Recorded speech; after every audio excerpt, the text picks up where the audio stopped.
retirement itself, in your mind when it comes to you? Okay, I have of course several thoughts. Uh, I will be closing retirement in maybe a few years, but let's understand from you guys. When you think about retirement, what really comes as the first thought? What really comes to you? Is it okay if I just move around here? Maybe just interact. Okay. What comes to you? What comes to your mind when you think about retirement? Staying healthy. Staying healthy. Okay. Uh, Financially secured. Financially secure. Okay. So two thoughts from here. All right. What comes to you? Need sufficient money to enjoy. Need sufficient money to enjoy. Okay. Need sufficient money to enjoy. So that's a different angle. Very good. Yes, sir. After retirement, we would like to have at least 40,000, 50,000 per month income 40 to 50,000 as on income, today's correct? situation. In today's situation. All right. So hold on to that thought, sir. I'm going to come back to you on this. Anybody else? Self-dependent. Self-dependent. Brilliant. Self-dependent. I think that's a great thought. Yes. Financial independence. Financial independence. The retirement period. Financial independence. Absolutely. Financial independence. So I think lovely thoughts. And all of that is true. All of that is true. Yes. You need to have a fixed monthly income once you retire. Brilliant. Because anything can occur, like your health, COVID, any disease, anything can happen, unnatural calamities. So you need a good amount of chunk when you retire, so that you can travel, you can take care of your health, you can have your fixed monthly expenses, outings, everything. Brilliant. The workshop is over, yeah? That's what it is all about. All right. So interestingly, all of that you said is obviously there in my slides, which we'll talk. But we'll add some numbers to it. Okay? Because that's what we all need to know, right? All of us know what we have to do. But the second part, I'll come to you, sir. Second part, which I want to now bring about to enlighten all of you, is that how many of us have actually started taking that step. Now, today, Outlook Money has taken that step of spreading this awareness amongst all of us, which I think is a great step and a great initiative, and that's exactly why Mr. Vaidyanathan, immediately said yes to this kind of awareness program. But here I would like to know from this audience, how many of us have actually started taking that first few steps towards that? Here, if I have to may just assume the average age is about, let's say, 40. Okay, so it's actually resonating the 40 after 40. That's what I think I'm assuming. It could be 40, 45. But how many of us have taken these few steps? Yeah, you wanted to say something, sir? Okay. Somebody was saying. So I had a different question actually. Please, yeah. So first thing what comes for retirement is what should be my retirement corpus right now. We're going to discuss that. Second is how much amount can I spend per month without depleting the corpus before I die. That's the other question which comes. How much can I spend before? I mean, you need to have that fund. I mean, You need to have that fund for, absolutely. We're going to cover that. We're going to cover that, of course, here. But how many of you have started taking those steps? That's my question. Yeah. Basically, good afternoon. So basically, I have started taking these steps. So whatever investment that I am doing, I have divided them into different asset classes. You've done it very well. So starting from equity to debt, say in equity, say into stocks, into SIPs, mutual fund, debt. Basically, as you mentioned, NPS, which I've already I started. didn't mention anything as it. Yeah. Yeah, I will. there was a slide which was Okay. going on. So Okay. I have already started investing in Okay. NPS, little bit into gold, little bit into real estate. So there's a combination. So I have something in my mind, the retirement corpus that I want, and a sustainable income that I should generate post my retirement, because I'm a salaried guy right now. But once I retire, there has to be some sort of an investment coming regularly over and above the investments that I have, which can fetch me in the form of returns, in the form of interest. So it's a mix of everything. I have put like different eggs in different baskets. So let's see how it's going to work. And with the horizon, long-term horizon. There's a slide on that which will cover your answers. In fact, all of you have actually put across some thoughts which will immediately address. So good that we started this Q&A. How many of you are able to relate to life expectancy? Because that's exactly the subject we are covering today. Sorry, this is.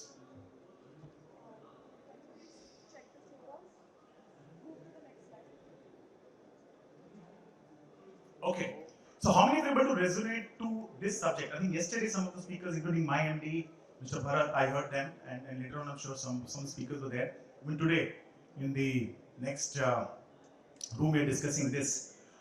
How are you able to relate to this subject called life expectancy? What is your initial thoughts on life expectancy? Anybody?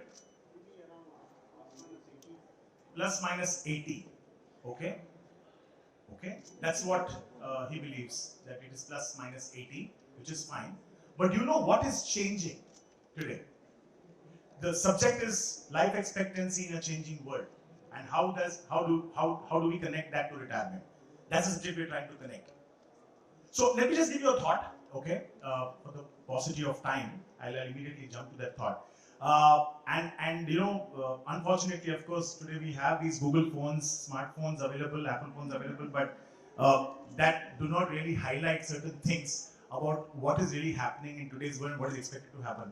We only look at what is interesting to us, but we sometimes ignore things that are also rather priority in our life. But let me just share a fact with you. That in between 1940 to 1950, the life expectancy in India and globally was just about between 40 to 45. But thereafter, every 10 years, the life expectancy increased by 5 years. There could be many improvements, including, you know, health, infrastructure, medication, awareness of being fit, so on and so forth. And that's why, but what is happening is, that's what we're talking about here, that by 2050, so today it is about 70 for men, and it's about close to 75 for women. It's today. Okay? And how it is going to be in 2050, it's going to move by 5-10 years. So it will be about 80 for women approximately, it will be 75 for men. That's how it is changing. Okay? So just imagine if it actually keeps improving, before the end of the century, we will all live for at least 100 years. And that's a reality, whether you like it or not, whether you look at US or Japan or any other, some of those advanced countries where the awareness of staying fit, being healthy, was inculcated right as a habit, right from the very beginning, right from their upbringing. They were thinking like this. So if you look at some of those countries, they're already living that longer. So that's a big fact. So we will have to stay through this kind of thought that it is very important that we keep life expectancy. So life is going to be very longer, and you have to plan your cash flows accordingly to support you. Okay. Second big fact is that retirement life. Okay. Today we all believe that we work till 60. Okay, because most of them are salaried or non-salaried. We believe we work till 60, but work life is also getting shorter. We are all living longer but working less. So technically, just look at it. If you only work till 50 or 55, then you have to provide for not just 15-20 years. Because earlier people used to work till 55, 60, and life expectancy was 75. So you're only planning for your 15-year funding. But what if you live for 30 or 40? Then you have to generate your cash flow so that longer. Right? And third important fact is, in a declining interest rate scenario, what is happening today? What's the reality in declining interest rate scenario? We are not able to generate those kind of stable returns, right? There were times, if you remember, some of us in that golden era we would have seen returns as high as 15-20% also. But today, those returns are all coming down to 6, 7, 8, 9, 10. And that's why you have diversified portfolio available where you can plan your returns well. So that's exactly, you need to keep these three things in mind. And of course, there's contingency. Like, nobody expected COVID to hit us this hard. And suddenly you understand that, you know, most of the India was again below poverty line because nobody was able to plan those kind of expenses. Of course, like government spent quite a lot. 25,000 crores was spent by the government of India, but again, 63% of the Indians had to spend from their own pocket. They were not ready. They were not prepared for this kind of a eventuality. So what happened then? So what is happening today? Let's say, what is India thinking? Most of you shared your thoughts. Let's look at what India is thinking. So 53% of India are only rather looking at short-term goals. Now retirement is a long-term goal. Okay, we think we are saving enough, but there is no goal connected to retirement. Unfortunately, we are saving. What are we saving for? Okay, we will get to that slide shortly, but only 53% of India is actually looking at short-term goals. Look at it, and 68% of India thinks that their children will take care of them. But look at this chart which is there. Okay, we used to be in a joint family system. I think some of us, even now in some of the towns, cities, and villages, you see all people living together. Okay, there is a huge family bonding, but there is urbanization happening quite rapidly, right? Like in Mumbai or a Delhi or a Gurgaon, Bangalore, Hyderabad. You look at these kind of cities now. Look at the average family. Now that is 4.6, but you only see 3 people because the parents are not living with them. Right? Very soon you will realize, like I am already realizing in my family, my daughter is not able to relate to her cousins. She will struggle to identify the face and name if they meet somewhere in a mall. And I'll have to remind them, he's your uncle and she's your sister or a cousin, right? This is reality today. Whether we all like it or not, that's a reality, right? Which means that tomorrow, if something goes wrong, your uncle and aunt who don't even know you is not going to come for your rescue to fund your retirement. Okay? And thinking that my daughter, my son will look after me, I wish.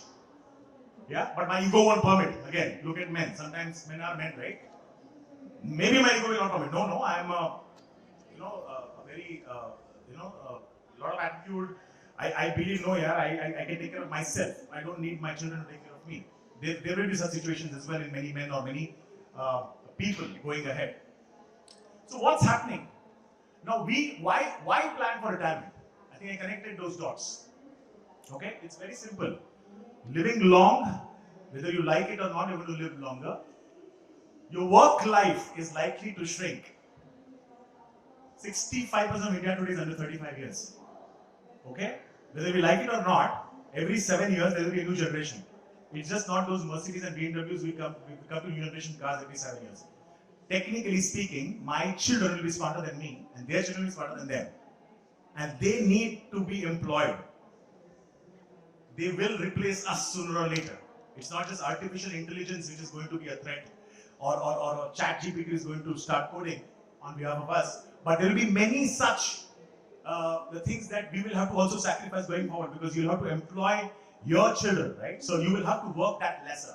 So if you believe me or not, every 10 years, your work life is going to shrink by one year. So if we believe that 60 years that you're going to work, no. You will be surprised that over the next 20 years, that will shrink to 55 to 60 in that range. Or for salaried people, as long as your boss wants you to work. So what happens? Now, I will answer one of those questions which some of you just asked. What is the exact corpus required, right? So this is just an example that you can see here. If you are probably spending 50,000 today, okay, it is just a very simple example that I would like to draw, and I'll draw an analogy accordingly. Now, if you look at it yesterday, what our MD was talking about. Remember, guys, that retirement is not just for people who are salaried or non-salaried. It's technically for everybody. If you look at India, India is not planning enough. So an average household expense, if today is 50,000, because that's a very normal thing that I'm assuming, an average household will be spending about 50,000 because they have many commitments at home, okay, because the average family today is about 4.6 in India. That means there are enough expenses. So I'm just taking an assumption of 50,000. Is that the right assumption to assume today? Great. So if your age is now 35, looking at the inflation that there could be about 6% inflation. I'm just taking a very simple inflation number here, which is today's number. It could be nil 30 years later because there could be a lot of stability in terms of assessing an income and expense. Okay, there is a possibility of that. But assuming that there is inflation, because some products will be easy to buy, some may not be, some might be affordable, some may not be. Today, yes, petrol, diesel, etc., is very expensive. We might find many alternatives to it, and hopefully that expense or that burden would go down, so and so forth. But there will be some other commodities which will replace and will become more expensive. So I'm just considering a 6%. It could be anything. But if you consider 6, then if you are 35 and when you turn 60, this is what you will require. You will require about 2 lakhs if you are 35. You will require about 1.6 lakh if you are 40. And you will require about 1.9 if you are 45. This is obviously considering cash flows for the subsequent time that you're going to live. This is assuming today at 2050. I'm assuming that you're going to live for additional 20 years. So I'm just giving an example of the previous slide. By 2050, how much will you need? So this is what it is talking about 2050. Now if I were to talk about 2070 or 2080,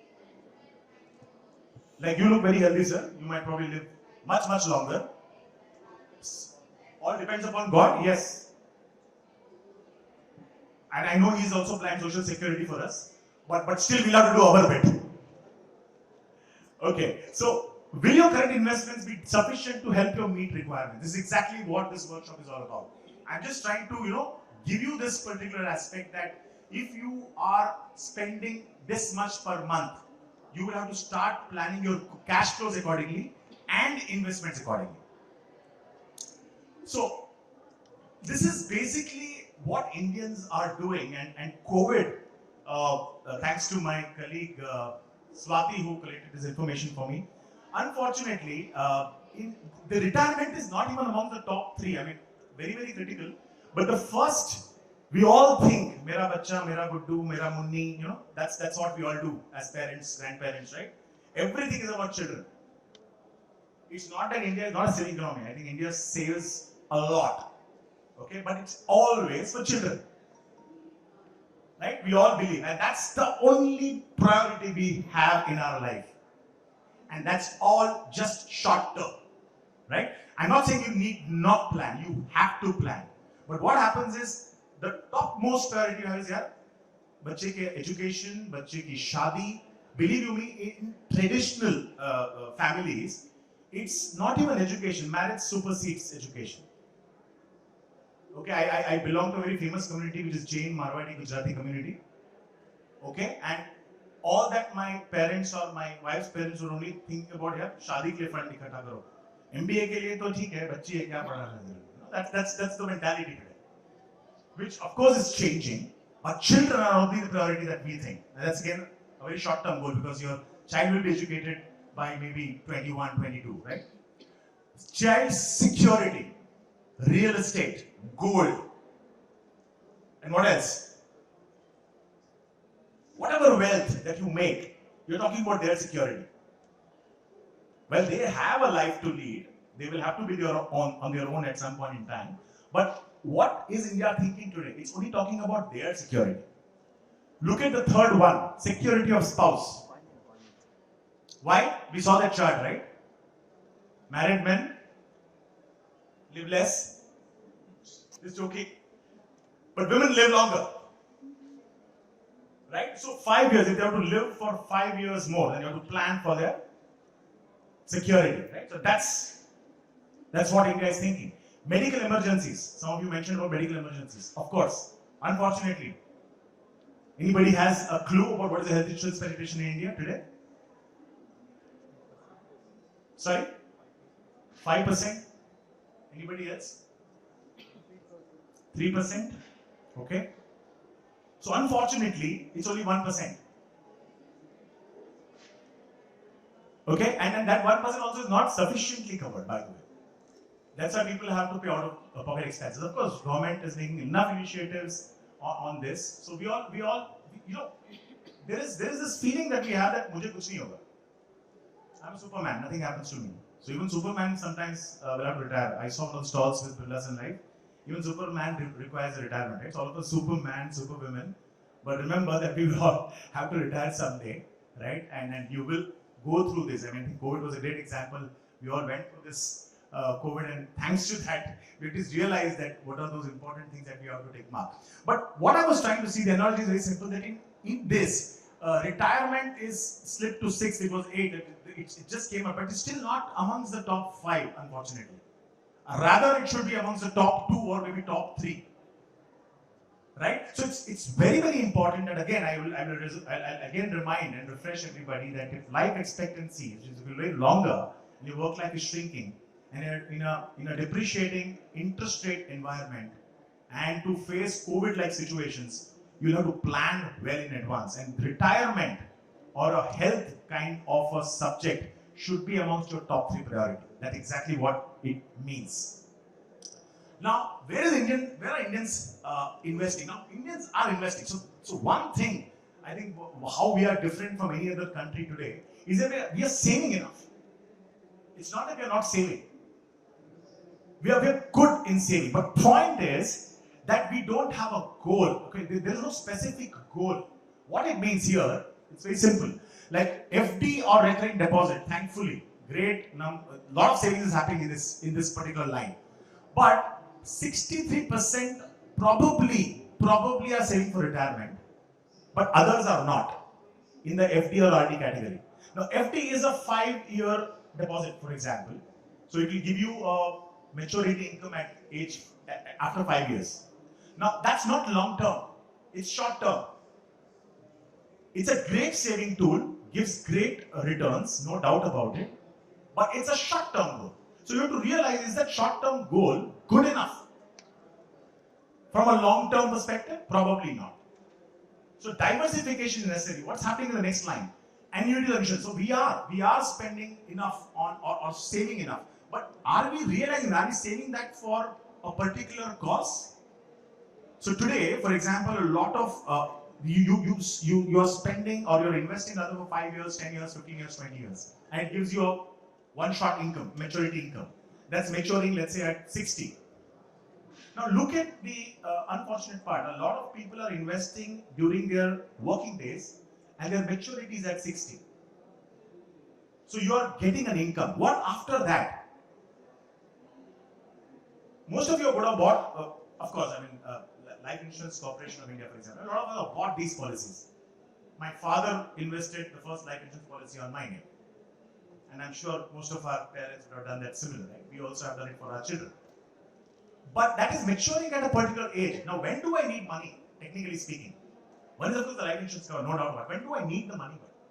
The cash flow is actually required after that. So we're not thinking that it's a goal that has to sustain, that has to give me an income, let's say from 60 to, let's say, 80 or 90. And if I'm not there, it has to also sufficiently give that income to my spouse or my wife, or let's say my children. We're not thinking that way. We are assuming that that saving is enough. But that's not for retirement. That's what I'm saying. Retirement is not in our mind. Saving is in our mind. That's what I'm trying to articulate here. Gold, of course, yes. Gold, yes, appreciating very well. Great investment tool. But believe you me, gold, traditionally, how are Indians thinking? It's basically, it's an investment which is worthwhile when we are probably giving that gold out to our children during their marriages or any auspicious occasions within the family. So gold is a great saving, but it's not a retirement tool. But it's saving. Of course, it will come in those bad days. Gold, of course, you can encash that the way you want with the prevailing rate. But it's not a retirement. Nobody's going to break a gold for retirement fund. How many of us do that? Because the purpose of that is not that, unfortunately. The purpose is very different. But we are saving. It's a great saving tool. But it's not a retirement goal. Look at post office savings, of course. Great saving tool. 5 years, 10 years, maybe 15 years. Again, it's not a specific goal, it's a saving goal. It's not a retirement goal. Mutual funds, great way. One of the speakers I just heard, I think it's great that we are saving in this kind of environment, because in a depreciating rate environment, you need certain exposure towards various other alternative funds which can give you slightly better return. Moderate to conservative to even aggressive, depending on the appetite that we all have. Right? It's a great tool. Thankfully, monies are getting into that segment as well, which I think is a great story. But now we have to be very specific. If you are saving 5,000 SIP in a month, you need to be sure that out of that, you are well planned, knowing your cash flow, how much of that should be only and only parked for retirement, and you don't break it and make that discipline that it's a retirement fund. It's not a mutual fund alone. You have to park that, it's a retirement fund, and I'll not touch that. Similarly, NPS, I think all of us are now driving, including the Ministry of Finance, has been educating and creating a lot of awareness with banks and other financial institutions that we should promote NPS. I think that will give us a long, stable income for a while, but I think that is still lower the order. Public Provident Fund, yes. Largely, it was only limited to salaried, but then it has been opened. You can open a PPF now and start saving. But look at it, retirement is lower the order, like we already saw in the previous. So this is what exactly India is doing today. Okay, so very simple. I'm just coming close to last two slides. Retirement planning as a strategy, as I said in the last 30 minutes or so, we will have to understand our cash flows. I gave you an example of 50,000, then 1,60,000 and approximately 1,50,000. So it depends on whether you're a 35, 40 or a 45, right? And now if you know that you need to have a stable income per month, you will have to diversify your investment accordingly. Now when you go back, the entire theme here is about being focused on retirement as a goal. I mean, you need to think about it, okay, I will need about 2 lakh rupees per month, which is 24 lakh annually. So what is it exactly we need to diversify? Where do I have to diversify? And what it should be? So this is what it is. So you will have to understand your cash flows. You have to do your risk assessment, that is your appetite in terms of where you need to invest. You can accordingly have a goal mapping. Now, goal mapping means specifically you have to plan for your retirement. It's not about just child's education or only about marriage or any other goals. It has to be specific. Like one of the gentlemen also mentioned about holiday, right? Now you want to do a holiday because until 60, you are doing a lot of things, including vacation. You might want to enjoy more. Like I said, that you're going to work less and enjoy more or live more. So you're going to live for another 30, 40 years. You're obviously going to do a lot of tourism and travel and travel the world, domestic, international, both. That means you have to plan that enough cash flow to support you at that point in time. Okay, so the goal mapping is very, very critical.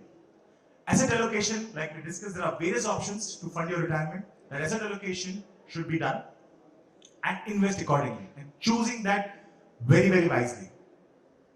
How does this retirement work? Very simple. You know that plethora of alternative funds that you have.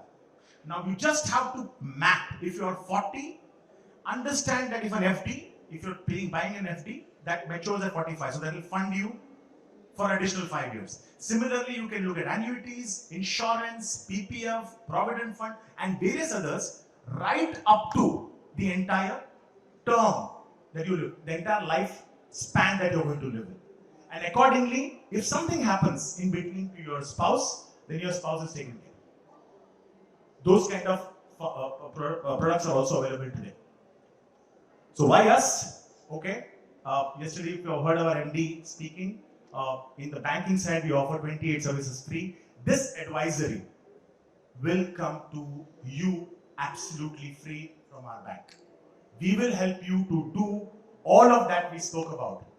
We'll understand your cash flows. We'll try to do your risk assessment. We'll try to do your goal mapping. We'll help you in asset allocation. We'll help you choosing the right choice of funds across all the products that we have. So thank you so much for this workshop. I wish you well. And now go back and spread this awareness. And most importantly, plan for retirement. That's exactly how we are going to live happily ever after. Right? Thank you so much.